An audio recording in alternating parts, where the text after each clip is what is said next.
Ou como dirás a teu irmão: deixa-me tirar o argueiro do teu olho, estando uma trave no teu? Hipócrita, tira primeiro a trave do teu olho, e então cuidarás em tirar o argueiro do olho do teu irmão. E aqui finaliza Mateus escrevendo no versículo 6: não deis aos cães as coisas santas, nem deiteis aos porcos vossas pérolas, para que não as pisem e voltando-se vos despedacem. Vamos estar lendo também uma passagem paralela, amém? Que se encontra no Evangelho segundo escreveu João. Evangelho segundo escreveu João, no capítulo 7.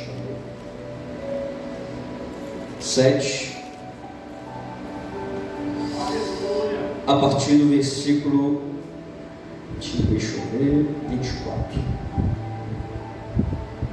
Não, vamos começar um pouco mais antes. A partir do versículo 18. João, capítulo 7, versículo 18. Amém? Quem ainda está procurando, diga: me espera. Esperamos, não tem problema. Evangelho segundo escreveu João, capítulo 7, a partir do versículo 18. Amém? Glória a Deus. Quem fala de si mesmo busca a sua própria glória, mas o que busca a glória daquele que o enviou, esse é verdadeiro, e não há nele injustiça. Não vos deu Moisés a lei, e nenhum de vós observa a lei. Por que procurais matar-me? A multidão respondeu e disse: tens demônio, quem procura matar-te? Respondeu Jesus e disse-lhes: fiz uma obra, e todos vos maravilhais, pelo motivo de que Moisés vos deu a circuncisão, não que fosse de Moisés, mas dos patriarcas. Num sábado circuncidais um homem. Se o homem recebe a circuncisão no sábado, para que a lei de Moisés não seja quebrantada, indignai-vos contra mim, porque no sábado curei de todo o homem. Não julgueis segundo a aparência, mas julgai segundo a reta justiça. Amém? Podem se assentar. Aplaude ao Senhor, dê glória a Ele, porque só Ele merece. Aleluia. Essa passagem, ela, vamos dizer assim, é bem conhecida, e eu não sei se vocês já ouviram, mas com certeza já, pessoas soltarem o versículo não julgueis, mas mal eles sabem que o versículo que eles estão mencionando está pela metade, né? Porque Jesus vai nos ensinar de que nós devemos sim julgar. O que Jesus quer ensinar para os seus discípulos, para o povo que estava ouvindo, era não condenar. Amém? Nós não temos poder de condenar. Quem consegue olhar para o íntimo do homem e consegue pesar os seus pecados, consegue olhar as profundezas do coração e da alma do ser humano, só há um com esse poder, que é Deus. Amém? Jesus e o Espírito Santo, sabemos que nosso Deus é triuno, então todos compartilhem desse poder. Só Ele tem, nosso Deus tem o poder de sondar o coração do homem e pesar na balança para dizer: este é salvo, esse está perdido. Mas Deus deu à sua igreja a possibilidade, uma ferramenta para julgar aqueles que estão com um pé para ir para o inferno e aqueles que estão salvos. Amém? Jesus está querendo ensinar para os seus discípulos: meus alunos, não condenem. Vocês não podem condenar. Vocês não podem julgar as pessoas como os fariseus, como os religiosos, como os homens normais julgam. Vocês não devem olhar para o lado de fora, para a aparência física, para as suas vestimentas, Você não pode olhar para uma pessoa deste jeito e dizer que este merece honra, esse merece salvação e o outro não. Era isso que Jesus estava querendo ensinar. Em Mateus, voltando aqui para Mateus, depois eu vou falar um pouco aqui da passagem de João. Glória a Deus. Aleluia.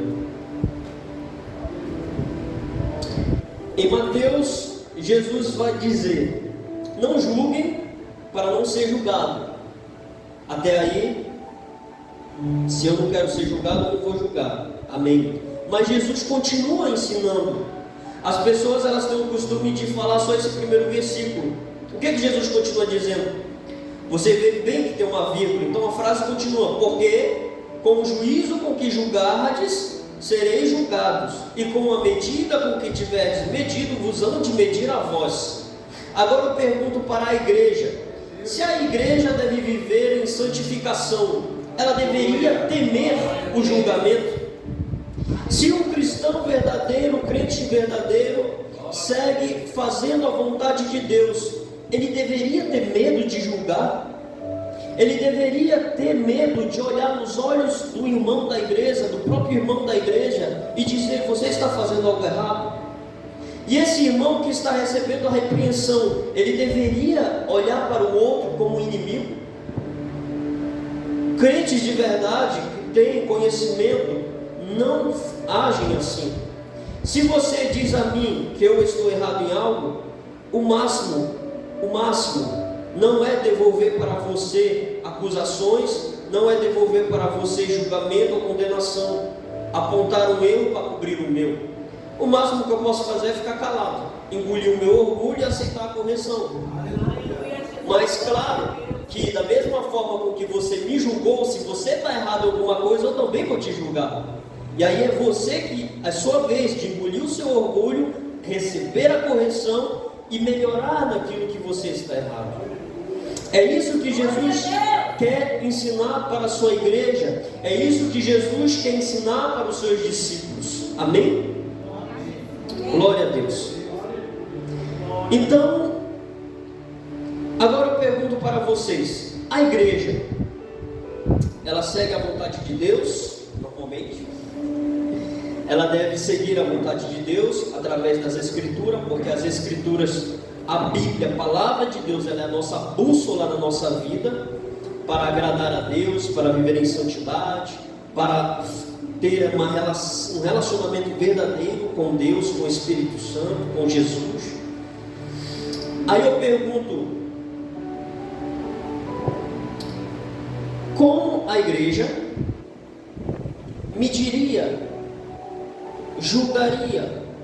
Como é que a igreja pode olhar para uma pessoa e dizer que ela não está agradando a Deus?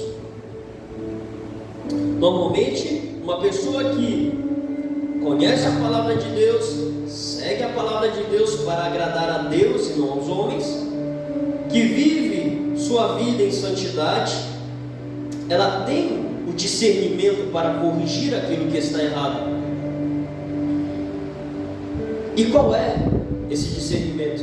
Eu tenho dado a resposta por várias vezes aqui: é a própria palavra de Deus. Sem o conhecimento da palavra de Deus, não tem como eu saber o que Deus quer de mim. Sem a palavra de Deus, eu estaria completamente perdido. Eu criaria na minha cabeça o meu Jesus, o meu Senhor, o meu Deus. Mas Deus não quer que nós o servimos segundo nossos pensamentos ou vontades, porque nós somos falhos. Deus quer que a gente siga Ele com sinceridade, em verdade e em justiça, em algo que se aproxime da perfeição. Apesar de nós sermos imperfeitos, incapazes de nós sermos perfeitos, Deus quer que nós sejamos no máximo irrepreensível. É isso que Jesus busca da sua igreja. Mas para viver para ser irrepreensível, eu preciso saber o que eu devo fazer, o que eu não devo fazer, o que Deus se agrada, o que Deus não se agrada, o que é do mundo, o que não é. E eu só posso descobrir todas essas coisas e ter uma vida verdadeira com Deus se eu ler a palavra de Deus, se eu medito na palavra de Deus, se eu estudo a palavra de Deus. É para estudar a Bíblia. Assim como você antes, se vocês fizeram escola, vocês pegaram um livro de uma certa matéria, pegaram um caderninho, escrevia, anotava, aprendia, ia para a escola, tinha um professor. Se você queria compreender matemática, você ia ver o professor de matemática. Se você queria aprender sobre física, você ia ver com o professor de física. Se você queria saber de português, você ia ver o professor de português. Amém? A palavra de Deus, ela está na nossa mão. Basta a gente abrir, orar e ler. E Deus deu para nós, que é bênção de Deus, vários recursos: internet, dicionário, enciclopédia, tanta coisa Deus nos deu. Mas o maior, eu acho que é a internet. Por meio da internet você tem acesso a tudo que você precisa para entender um versículo bíblico. E continuando aqui, versículo 3. E Jesus continua dizendo: e por que reparas tu no argueiro que está no olho do teu irmão, e não vês a trave que está no seu?